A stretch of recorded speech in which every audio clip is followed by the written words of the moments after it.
Now, I want to talk to you about Cracker Barrel's rebrand. You know, Cracker Barrel is an iconic American brand, arguably one of the most loved brands in America. And Cracker Barrel reportedly enlisted 3 marketing agencies to come up with their new logo and remodel. And the agents collaborated for months to come up with making the brand more generic. And this is their pop-up event in all places of New York City. Why the hell do I work so hard? I can't worry about my problems. I can't take them when I... Okay, so that is pathetic, but it's been accused of going woke. Now its share price has plummeted 17% over the past month. Cracker Barrel has apologised, saying if the last few days have shown us anything, it's how deeply people care about Cracker Barrel. We're truly grateful for your heartfelt voices. What has not changed and what will never change are the values this company was built on when Cracker Barrel first opened in 1969. Hard work, family, and food made with care. Look, the statement goes on. But Jeff, this is not being received well. Customers are calling out this statement for saying, you know, we hear you, but we're not going to change the logo back. And we're also not going to stop funding Pride events. What's your reaction to all this? It's just another tragedy. This is another iconic American brand that they've destroyed. So they got rid of the old gentleman. They got rid of the barrel.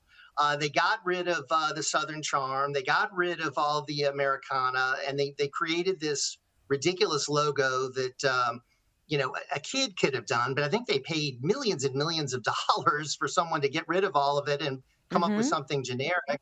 The interior of the restaurant has changed. So now you feel like you're in a hospital cafeteria. I mean, it's just very antiseptic. You don't have that kind of warmth that you had in the Cracker Barrel. We used to love going to Cracker Barrel. It's a great place to go when you're traveling. You feel like you're at home. You feel comfortable there. Comfort food. I mean, it's just a place where you can have fun, buy something in the store. It's like an old Southern sort of a feeling. It's something that was extremely popular. And these woke idiots have, you know, destroyed this goodwill that had been built up over all these years. The same sort of marketing geniuses came up with the Bud Light campaign with Dylan Mulvaney to use a transgender activist to market a beer to conservative customers. I mean, it's just incredible. So I'm upset because I really did always like Cracker Barrel, but now I'm going to have to, you know, reserve, you know, my judgment for a while to see if they can rectify this, but it's a mess. They've really created a mess. They have created a mess, and it appears that that apology is not going down well. I think these marketing experts need to remember where they are at the moment. It's 2025. Donald Trump is president. I think woke is dead, or, you know, the saying, go woke, go broke. But let's talk about what is happening in the UK. I cannot believe this story. Asylum hotel operators have been told they have to house convicted foreign criminals. The Telegraph is reporting this, and also staff at the hotels must be trained on unconscious bias. This comes amid increasing pressure on the government to close hotels across the country. We've seen protests. I mean, what is going on in the UK? The UK is lost. I mean, I'm very worried about the UK. I was watching a video the other day of a gentleman who had a flag in his yard, you know, a proud flag, because he's English. He wanted to display his flag, and someone was giving him a hard time for having his country's flag in his yard, saying that it was offensive to people. So I think they've, you know, they've had a succession now of very, very far left prime ministers.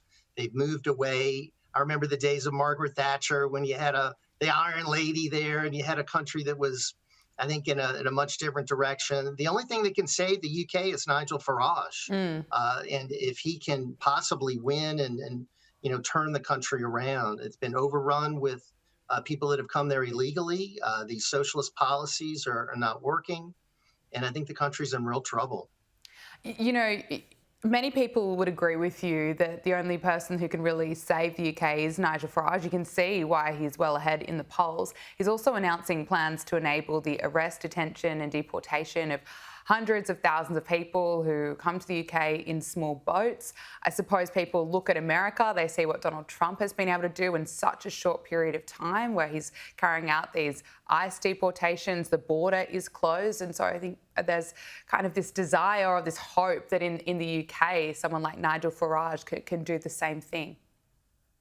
Well, Trump has really provided the roadmap, I think, for other countries to follow, because we were going in that same direction under Biden and Obama, and things got out of control here. And Trump has really turned things around. He's only been president for 7 months, and he's made tremendous progress. So that can be maybe an encouraging sign to people in the UK and other countries that they can maybe turn things around, but they've got to change the leadership. They can't keep electing people like they have been. So I wish Nigel Farage well. He's got a lot of support here in our country. Many people admire him here in America and support what he's trying to do and are rooting for him. But we know it's an uphill climb, even though he's ahead in the polls, because it's not going to be easy to overturn that in the UK.